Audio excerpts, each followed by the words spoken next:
What if China had embraced democracy after Tiananmen? Imagine, just for a moment, that history took a completely different path. The protests of 1989 in Tiananmen Square were not silenced with tanks and martial law, but instead met with sweeping reform. What if the Chinese government had chosen democracy over authoritarianism? What would China and the world look like today? This is not just a what-if scenario. It's a thought experiment that forces us to examine the importance of choices made by nations and leaders in the face of public demand for change. Let's go through the potential short and long-term consequences of such a monumental decision. You might be surprised at how different our world could have been. The Tiananmen Square protests were a collision of ideals, a rising class of students and workers striving for reform in a rigid authoritarian state. Protesters demanded freedom of speech, greater political transparency, and democratic reforms. Their rallying cry posed the largest challenge to the Chinese Communist Party, CCP, since its inception. But rather than responding with dialogue, the government mobilized its military, resulting in a tragic crackdown. This was the path China chose. But what if instead the cries of millions had been heeded? What if China had set its sights on political liberalization? Every period of deep reform brings challenges, and China's pivot to democracy would likely have unleashed significant short-term instability. The CCP's tightly centralized structure would need rapid decentralization. Newly empowered political factions could clash, testing the unity of such a vast and diverse country. Political power struggles could have fractured the government itself. Moreover, economic instability might have accompanied political transitioning. At the time, China was mid-course in its rapid economic reforms under Deng Xiaoping. Would business leaders and ordinary citizens trust a shaky new government to manage the economy? Or would the fledgling democracy face the challenges of inflation, unemployment, and unequal regional development? Despite these hurdles, however, democratic reforms also open doors to opportunity. One immediate consequence of democratization would have been the expansion of civil liberties. Freedoms of speech, press, and assembly would empower individuals and communities to demand improvements in governance and equality in social services. Citizens in rural China, often left behind, might have seen accelerated reforms in education and healthcare. The arts and media, too, would experience an awakening. Restricted cultural expression could flourish, with writers, filmmakers, and intellectuals playing key roles in shaping a new national identity. A democratic China in the 1990s may have emerged as a cultural beacon in the region, offering a stark contrast to authoritarian pasts from which neighboring nations like South Korea and Taiwan had only just emerged. Economic transformation was already a cornerstone of Chinese policy in the late 20th century. Under democracy, this momentum might have changed in pace or direction. Would economic openness have accelerated, bringing even faster globalization? Or would internal political division have slowed progress? On one hand, a democratic system may have been more attractive to foreign investors. Foreign businesses may have found a transparent market conducive to cooperation. On the other, the growing pains of restructuring could temporarily hamper China's rapid growth streak at the turn of the millennium. Democracy might have focused more on fairness and redistribution of wealth, something that authoritarian China is still grappling with. This could have potentially avoided the immense inequality China experiences today, where rural populations remain far behind the urban elite. Had China embraced democracy, its relationship with the international community would likely have undergone a dramatic shift.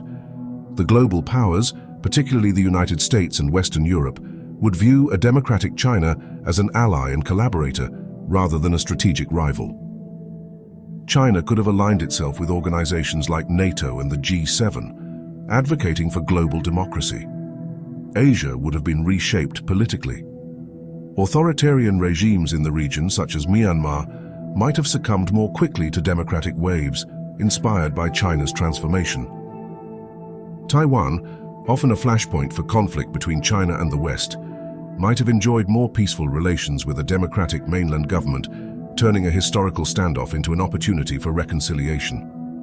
Freedom fosters creativity and innovation, a democratic China would almost certainly have seen a surge in technological advancements spurred by open access to knowledge and collaboration.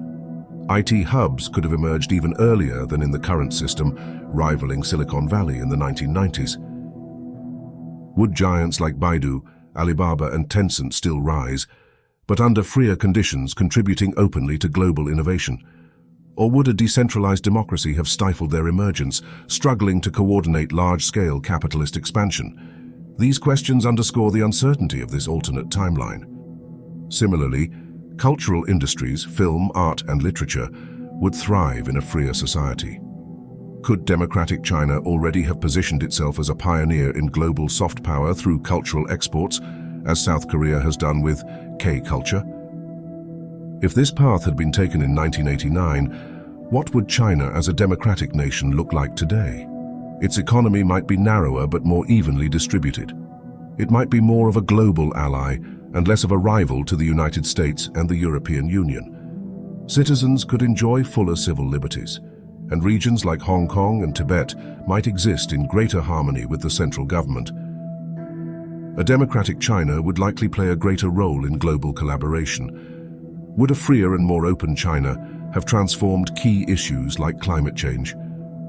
With enhanced transparency and a more democratic political structure, China could lead rather than react in global environmental policies. But democratization doesn't solve every issue. China's large and diverse population poses inherent challenges. Regional inequalities might still cause unrest. Some territories may push for outright independence. Democracy is not a panacea for the struggles faced by such a vast and complex society.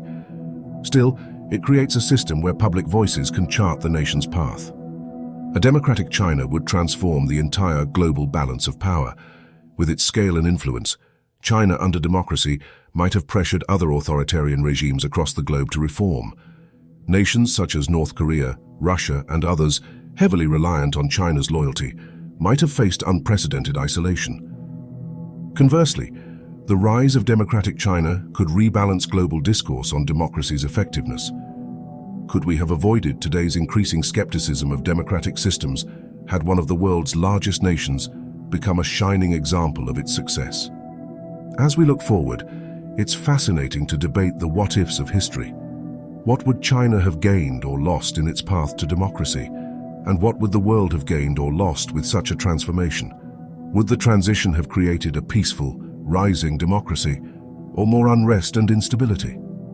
The truth is, we'll never know for sure. That's the nature of history. Decisions made or deferred create worlds that could only exist in our imagination. What do you think? Would a democratic China have been a better China?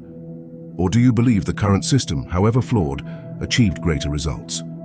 History enthusiasts, it's time to weigh in. Share your thoughts in the comments below. Could democracy in China have reshaped modern history for the better, or could it have led to consequences even worse than we can imagine? If you enjoyed this alternate history exploration, don't forget to hit that like button, subscribe, and join our growing community of curious minds. Together, we'll continue to uncover the fascinating what-ifs of history and debate the choices that shape our world. See you in the next video,